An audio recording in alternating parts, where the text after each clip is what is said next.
Hola hermanos, hoy es 28 de junio de 2020 y exactamente hoy se están cumpliendo 56 años en que la Iglesia Bautista Sinaí fue fundada. Cada vez son menos los hermanos que han pasado una gran parte de este tiempo en la iglesia. Sin embargo, pues sí, hoy también ya hay bastantes de ustedes que han acumulado un buen número de años dentro de esta historia de 56 años. Tú, mi hermano, ¿cuánto tiempo llevas en la iglesia? ¿Cuántos años tienes de cristiano? ¿Cuántos años tienes de ser miembro oficial de la iglesia Sinaí? ¿O cuántos años tienes de solamente estar asistiendo a ella? Pero, ¿qué ha pasado? ¿Qué ha pasado en todo este tiempo con tu vida?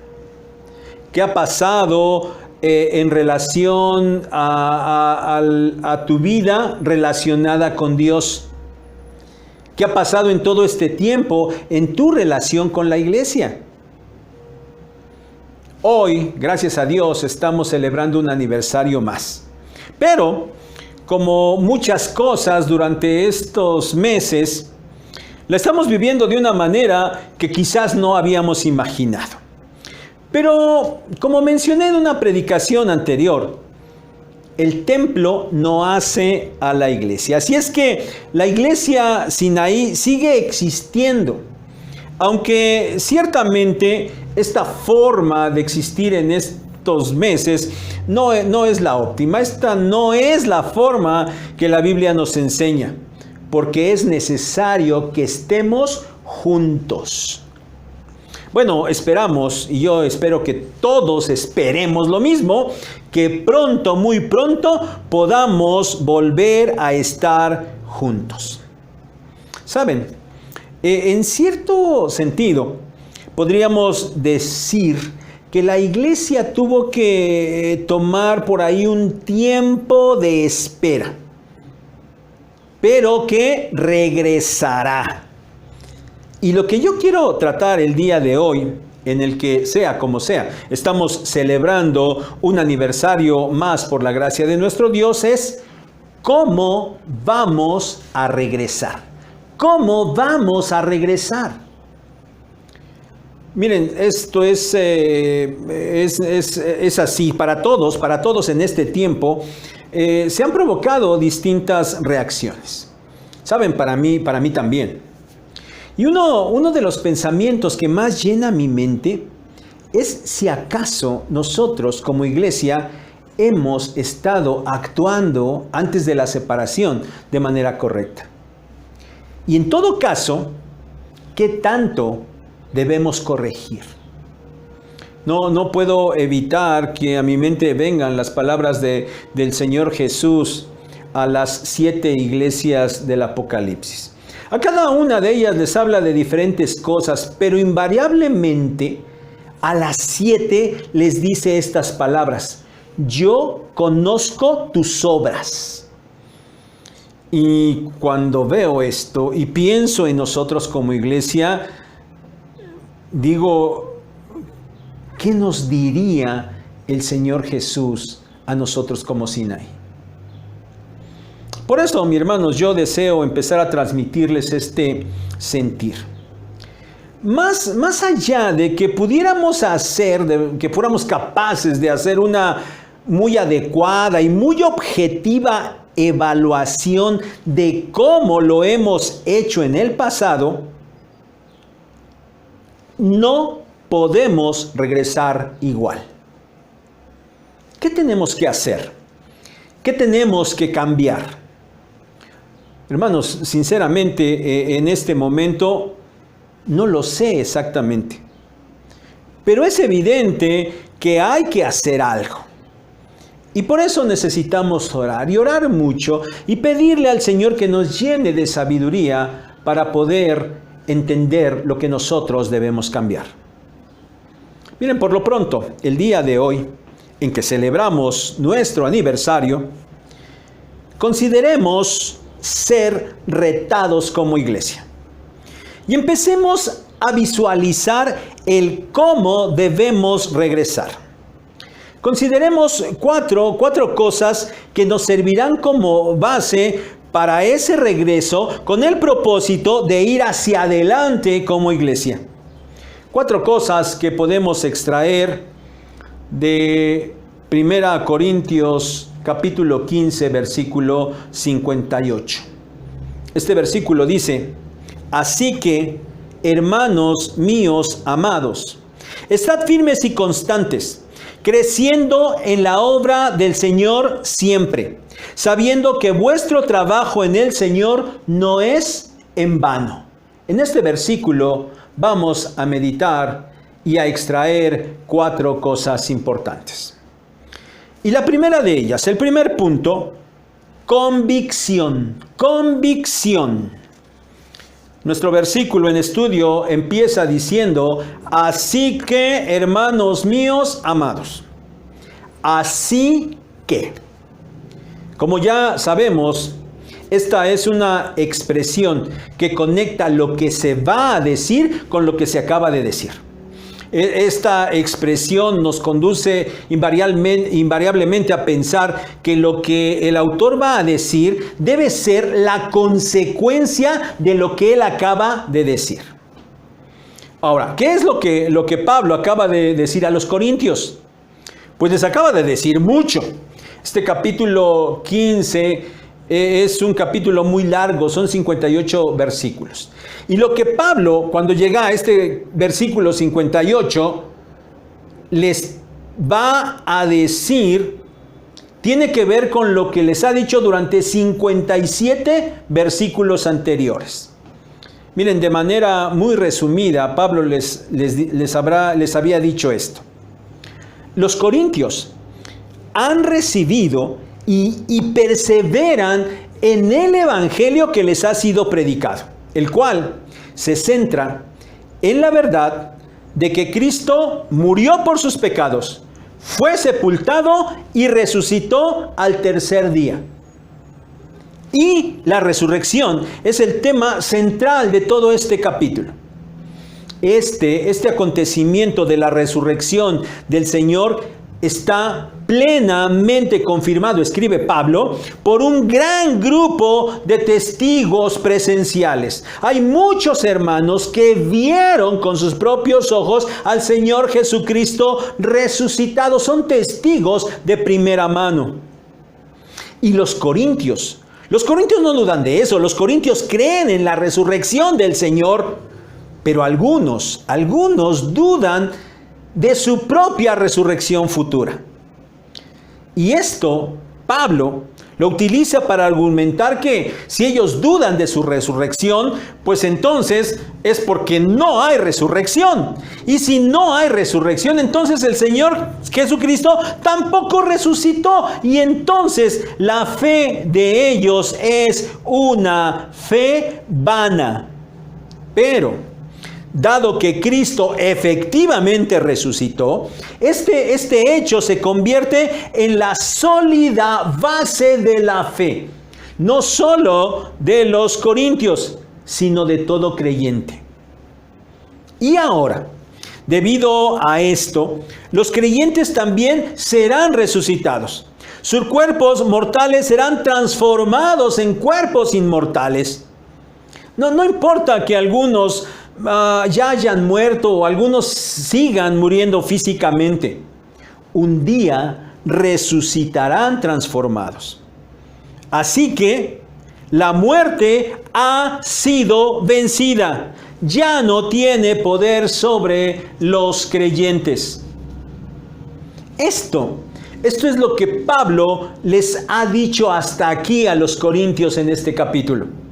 Y ahora, debido a eso, deben reaccionar de cierta manera.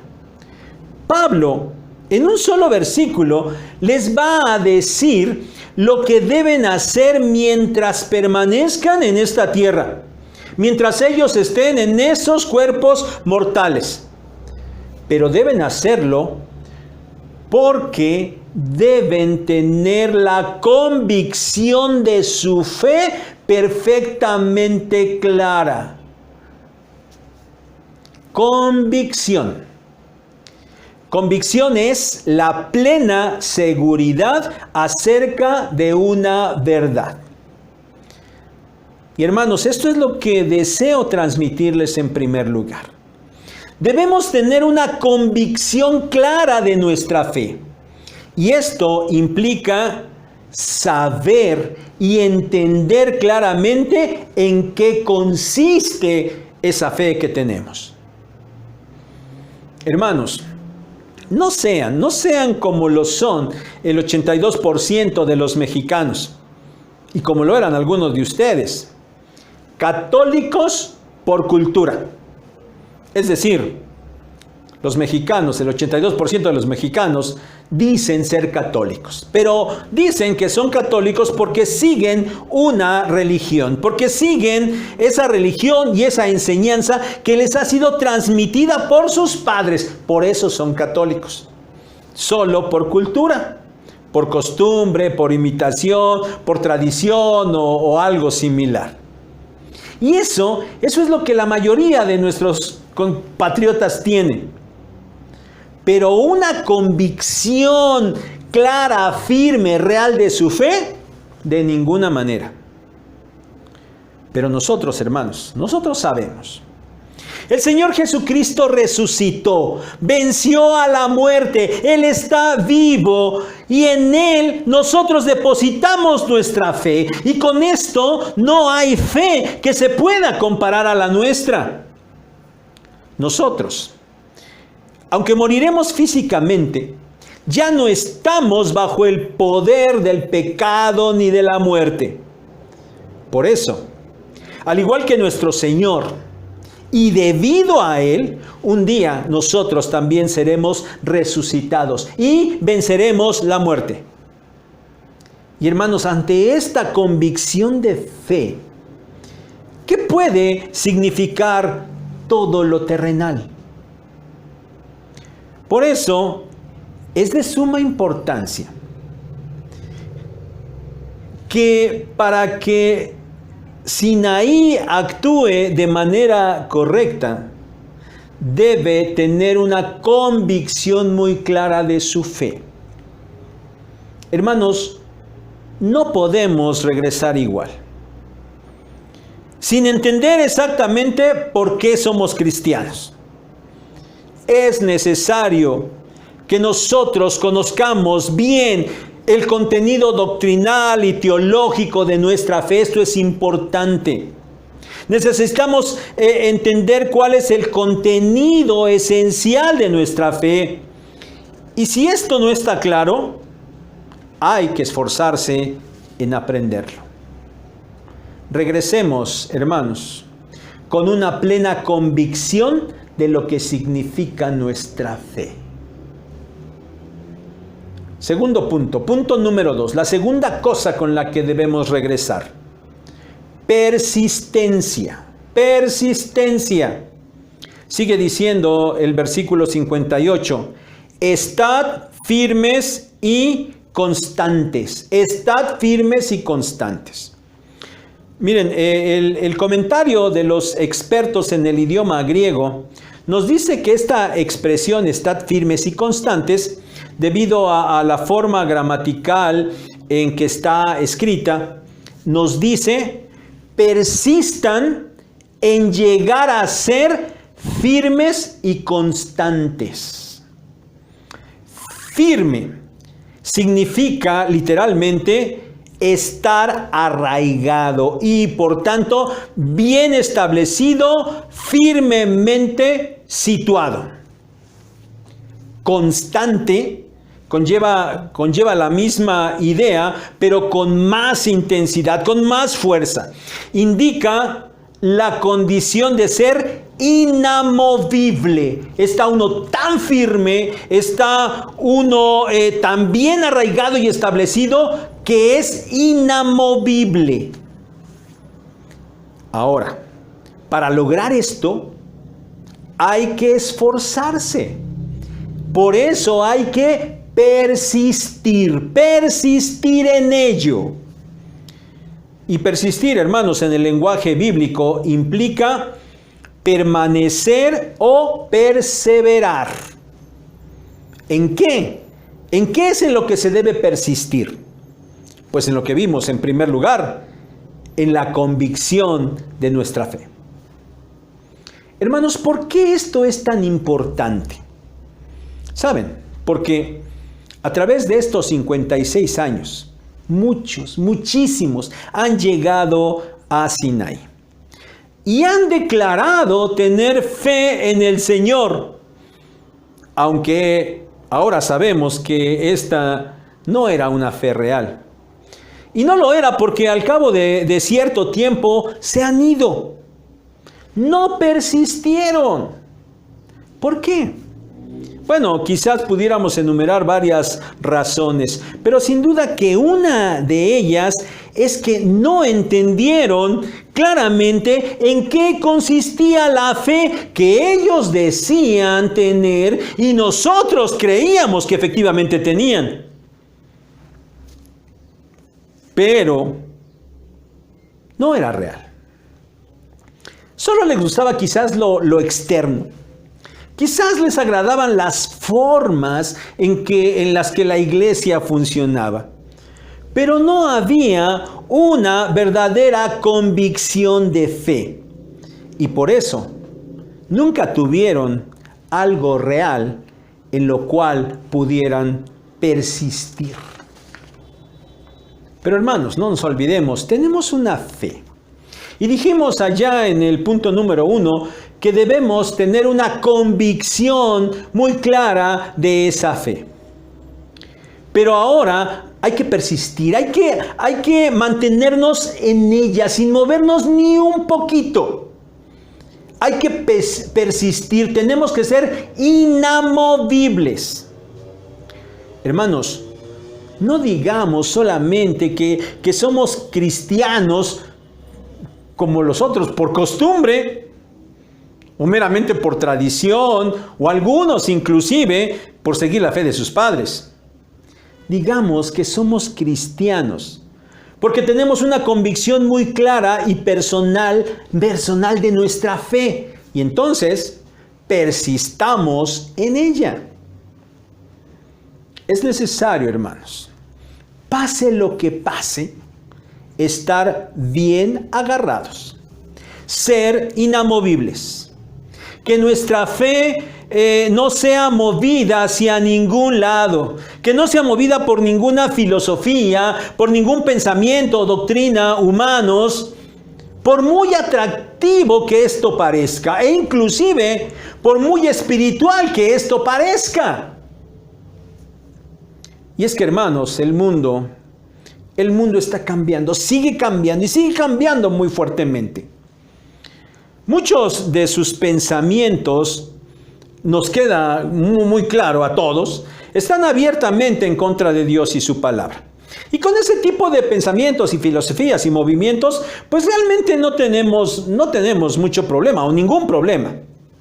Porque está claro que ningún cristiano verdadero se va a volver pro aborto ni pro ideología de género. Y eso solamente por poner un par de ejemplos de lo que está sucediendo en estos tiempos. Pero hermanos, pensando en estos ejemplos, que esa persistencia nuestra, al ser firme, no parezca ser una postura irracional, ni como dirían ellos, una posición fanática. Nosotros debemos persistir en una fe con bases sólidas, en lo que nosotros encontramos claramente en la palabra de Dios. Pero hermanos, esa fe que nosotros encontramos en la palabra de Dios no es de ninguna manera una fe irracional. Es cierto, nuestra fe no depende de la razón. No razonamos primero y luego creímos. No pasó así. El Señor nos dio la fe, nos abrió el entendimiento y creímos. Pero a pesar de esto, nuestra fe sí tiene lógica y tiene racionalidad. De tal manera que nuestra fe es capaz de poder darle explicación y sentido a todas las cosas de la vida. Por eso, hermanos, en esa persistencia firme de nuestra fe es necesario un aprendizaje continuo. Pero, hermanos, sin duda que los pensamientos más peligrosos no son estos que acabamos de ejemplificar, esos que abiertamente están en contra de Dios y de su palabra. No, los pensamientos más peligrosos son aquellos que son muy, muy sutiles. Esas cosas que parecen no tener nada de malo. Por eso necesitamos persistir y aprender siempre, para estar firmes y ser inamovibles. Hermanos, ya lo sabemos, se los hemos dicho muchas veces, los tiempos cada vez serán más difíciles. Pero mientras el Señor nos tenga aquí, debemos persistir en nuestra fe. Hermanos, estamos separados y yo me pregunto si acaso todos los que estábamos antes van a regresar. ¿Regresarán todos? Sin duda, que solo lo harán los que persistan. Y una vez vueltos, hay que seguir persistiendo. Punto número 3. Punto número 3. Inconformidad. Inconformidad. Dice la tercera parte del verso 58, creciendo en la obra del Señor siempre. ¿Por qué a este punto lo he titulado inconformidad? A ver, el texto dice, creciendo en la obra del Señor siempre. Hermanos, la palabra creciendo significa literalmente abundar o aumentar. Implica la idea de una medida sobreabundante, algo por encima de lo ordinario. Y mucha atención con esto. Conlleva la idea de excederse en lo que se pide, de sobrepasarse, de hacer mucho más. Eso es crecer. Ahora, en lo que hay que excederse es en la obra del Señor. Y hay que hacerlo siempre. Entonces, hermanos, explicado lo anterior, en términos prácticos, esto implica que siempre deberíamos estar inconformes con lo que hacemos en la obra del Señor. Y si no necesariamente porque se esté haciendo algo mal, sí porque siempre tengamos el deseo de hacer más. Miren, hermanos, hace 12 años hacíamos las cosas en la iglesia de cierta manera. Pero en ese tiempo, de alguna manera, como que hicimos también un alto. Y saben, cambiamos, algunos lo recuerdan perfectamente, o muchos lo recuerdan, cambiamos algunas formas de cómo hacíamos las cosas. ¿Por qué? Porque teníamos el deseo de regresar a la esencia de lo que es la obra del Señor. Pero saben, quizás y sin duda, nos quedamos cortos. O tal vez nos hemos ido cansando. Pues otra vez vamos cayendo en lo mismo. Si no es que ya estamos totalmente otra vez igual. Hermanos, nos olvidamos que el propósito de Dios es la de salvar al mundo y llevar a esos salvos a reflejar la imagen del Señor Jesús en sus vidas. Y esta obra de salvación empieza con la predicación del mensaje del Evangelio, tarea que ha sido encomendada a la iglesia. Y nosotros, hermanos, tenemos que obedecer. Y como nosotros decimos continuamente aquí en nuestra iglesia, tenemos que ser y hacer discípulos. Y hermanos, este hacer discípulos invariablemente empieza con el evangelismo. Miren, muchas otras cosas, aunque parezcan muy piadosas, y por favor que nadie se me vaya a ofender por lo que voy a decir, pero muchas cosas, aunque parezcan muy piadosas, solo caerían en la categoría de jugar a la iglesia. Estrictamente no entrarían en el rubro de la obra del Señor. Y es por eso, mis hermanos, que no hay que perder nunca la visión correcta. Por eso necesitamos empezar a empujar otra vez a lo correcto. Porque el hacer discípulos, porque el empezar con la evangelización, eso es la obra del Señor. Ahora, mis hermanos, cada uno de ustedes pregúntese y responda: ¿qué haces? ¿Qué haces tú para la obra del Señor? Bueno, 3 probables respuestas. La primera sería: nada. ¿Qué haces para la obra del Señor? Nada. Pues, ¿qué esperas? Ya es tiempo de que empieces. La segunda respuesta probable sería: pues algo. ¿Qué haces para la obra del Señor? Pues por ahí algo. ¿Sabes? Deja esa displicencia y aplícate como debes. La tercera respuesta probable es: mucho. ¿Qué haces para la obra del Señor? ¡Mucho! Pues sabes, no es suficiente. Tienes que excederte, hacer mucho más. Por eso el punto se llama inconformidad. Porque en lo que haces para el Señor siempre deberías estar inconforme. Acabamos de leer Lucas 17, del 7 al 10, donde el Señor Jesucristo dice: cuando hayan hecho todo lo que les ha sido ordenado, digan: siervos inútiles somos, porque lo que debíamos hacer, hicimos. Bueno, quizás no alcanzaríamos ni el título de inútiles. Y por eso, hermanos, es que hay que esforzarse en alcanzarlo, en hacer lo que debemos hacer para ser llamados inútiles. Y luego hay que hacer mucho más. Hermanos, ¿vamos a regresar igual?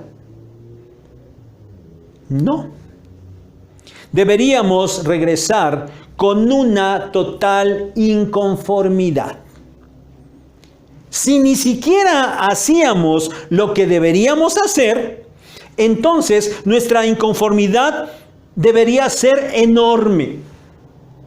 Y si acaso, tan solo si acaso, hacíamos lo que debíamos, de todos modos, debemos regresar inconformes.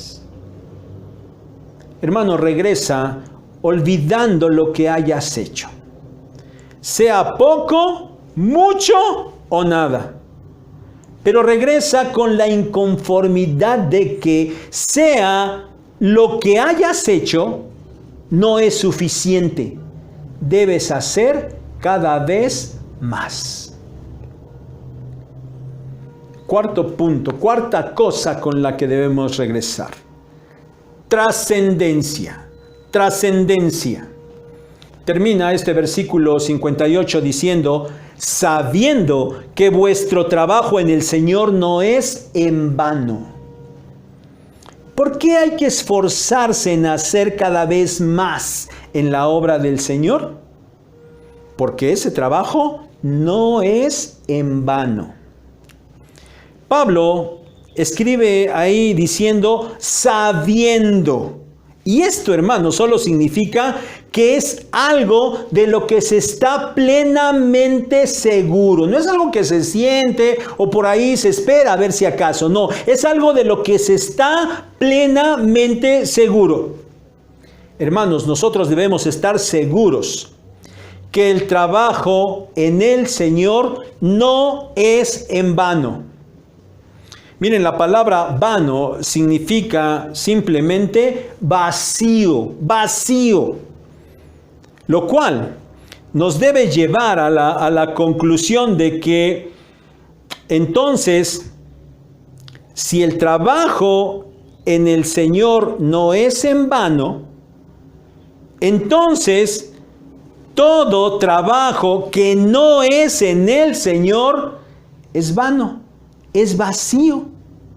No pasará de este tiempo terrenal, pero el trabajo en el Señor trasciende hasta la eternidad. Hermano, tú de ninguna manera ignoras esto. La cuestión, ¿sabes? Es ¿por qué? ¿Por qué? A pesar de saberlo, muchos se siguen esforzando por cosas vanas. Se dice, y sí, claro, ciertamente con un sentido meramente humano, se dice que solo se vive una vez. Bueno, utilicemos el lenguaje bíblico. La Biblia dice, Salmo 90, que la vida es fugaz y que el tiempo normal de vida son 70 años. Quizás en los más fuertes son 80 años, pero dice ahí el salmista que con todo esto solo hay molestia y trabajo. Miren, por decirlo de otra manera, la vida con el tiempo se va desgastando. Y esto, lo sabemos perfectamente, es inevitable. La cuestión en la que debemos meditar en este momento es ¿en qué estás desgastando tu vida? Hermano, solo tienes dos opciones. O desgastas tu vida en la obra del Señor, o desgastas tu vida en cosas vacías. ¿Cuál es la diferencia? Que tu trabajo en el Señor trasciende. Por eso, tu visión y tu esfuerzo deben estar en el trabajo para el Señor. Miren, hay un predicador muy famoso, sin duda que lo conocen y a lo mejor hasta lo han escuchado por ahí en la red. Este hermano se llama John Piper. Este hermano Piper, por allá en el año 2000, se dirigió a un numerosísimo grupo de jóvenes. Y esta predicación que les dirigió causó un gran impacto. No solo a aquellos jóvenes. En esta predicación, ¿sabes? Entre otras cosas, él habla de entregar la vida al Señor como lo único que tiene sentido. En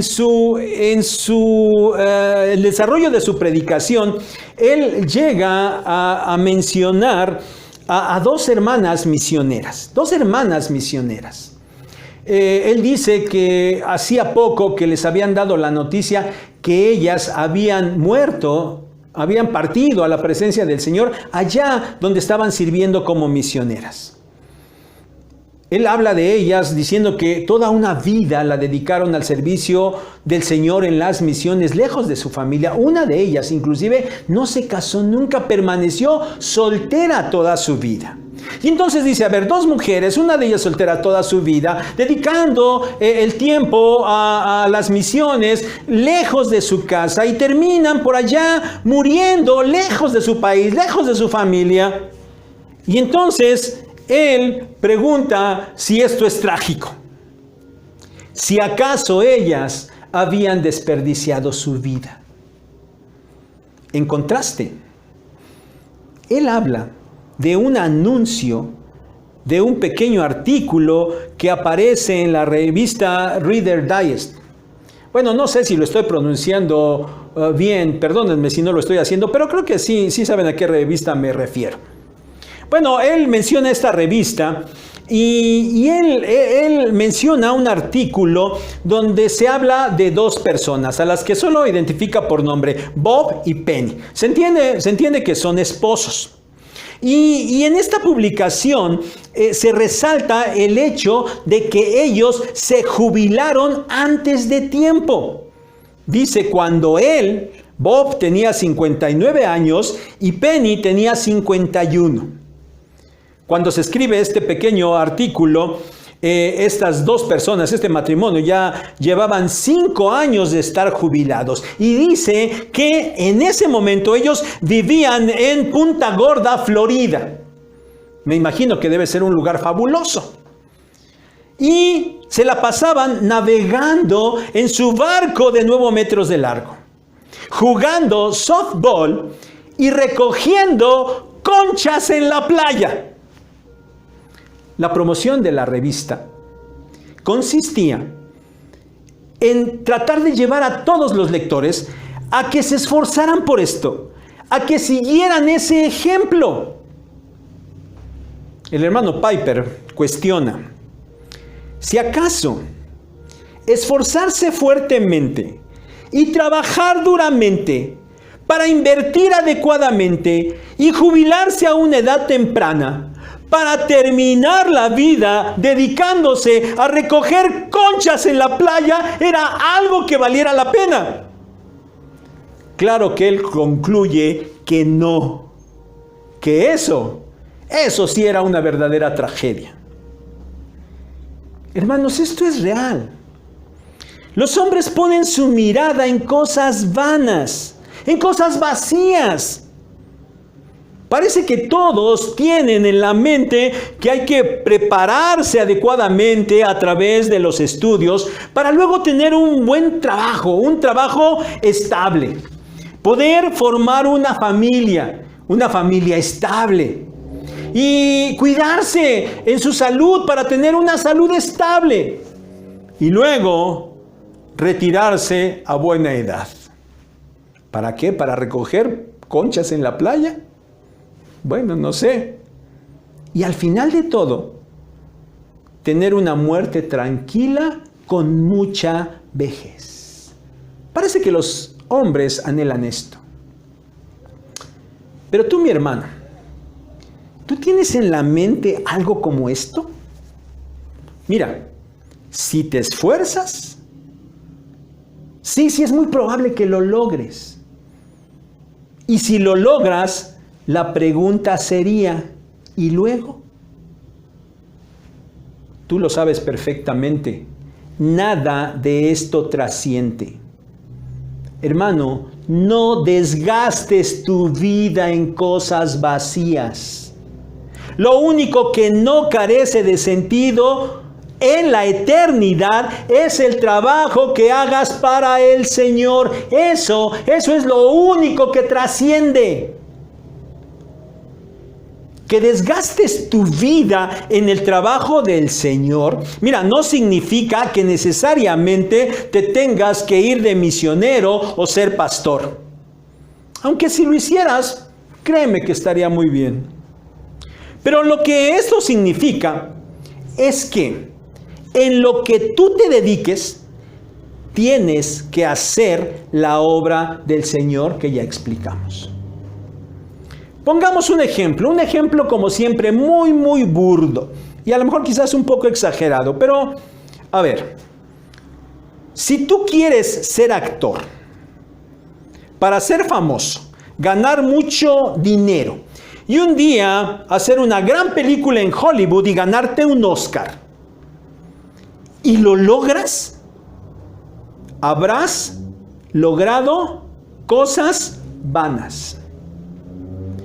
Pero si quieres ser actor porque te gusta y porque solo es un medio para trabajar, y en ese medio te dedicas a predicar el evangelio a los demás actores, y el Señor te utiliza fuertemente para lograr la salvación de ellos, entonces, a pesar de no llegar a ser famoso, ni rico, ni ganar ni un solo premio, no importaría. Porque habrías ocupado tu vida en las cosas que trascienden a la eternidad. Cuando llegues a la presencia del Señor, nada tendrá valor, solo lo que hayas hecho para Él.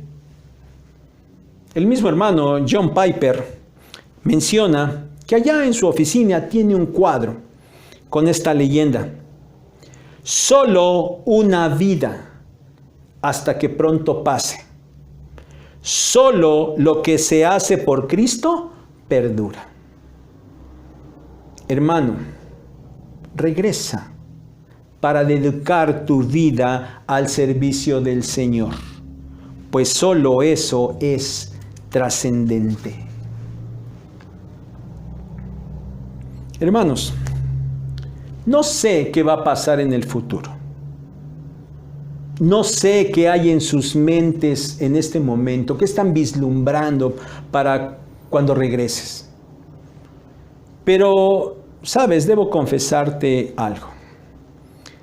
Por diferentes razones, debido a lo que observo en sus comportamientos, tengo un poco de temor por ese futuro. Y quizás por eso es que tengo esta predicación para el día de hoy, el día de nuestro aniversario. Porque lo que sí sé es que si regresamos igual que cuando nos separamos y seguimos haciendo lo mismo, habremos desperdiciado este hermoso tiempo de reflexión, este hermoso tiempo de prueba. Lo habremos desperdiciado. Hermanos, no podemos regresar igual. Necesitamos cambiar esa pachorrudez en la que nuevamente hemos caído. Sin duda que otra vez necesitaremos cambiar formas de cómo hacer las cosas, pero tan solo para encaminarnos con más precisión y con más efectividad a realizar la obra y el trabajo del Señor. Hermanos, ya no más palabras correctas, que con tanta facilidad repetimos porque las sabemos bien, las hemos aprendido bien, pero las decimos con mucha facilidad, pero ya no más palabras correctas, sino acciones que sustenten la fe que con plena convicción debemos demostrar. Debemos regresar diferentes. Y yo me pregunto, ¿quién se sumará a este reto? En este momento no sé cómo lo vamos a plantear. Lo único que sé es que, aunque sean pocos los que respondan, debemos regresar, como lo dijimos en la predicación. 1, con una convicción muy clara de lo que es y lo que implica nuestra fe. 2, persistiendo para mantenernos firmes e inamovibles. 3, siempre inconformes con lo que hagamos para el Señor. Esto porque estemos anhelando siempre hacer más. Y 4, estando seguros que lo único que trasciende esta vida terrenal es el trabajo en el Señor, y entonces nos ocupemos en ello. Mi hermano, ¿tú qué harás? ¿Regresarás a estar otros años más sentado en la banca del templo los domingos? Bueno, no podemos obligarte a nada. Y si eso es lo que quieres, pues está bien. No te molestaremos más. Pero sabes, solo te consideraremos un miembro nominal de la iglesia. Y solo eso. ¿Harás esto? O en total contraste, ¿te atreverás a cambiar y realmente te pondrás a trabajar para el Señor? Considéralo muy seriamente. Cuando regresemos, Cuando nos volvamos a reunir de manera normal, tendrás que tomar una decisión. No estamos juntos ahora. Hemos tenido que separarnos. Hemos tenido que hacer un alto. Pero vamos a regresar. ¿Cómo vamos a regresar? Definitivamente no podemos regresar igual. Dios les bendiga.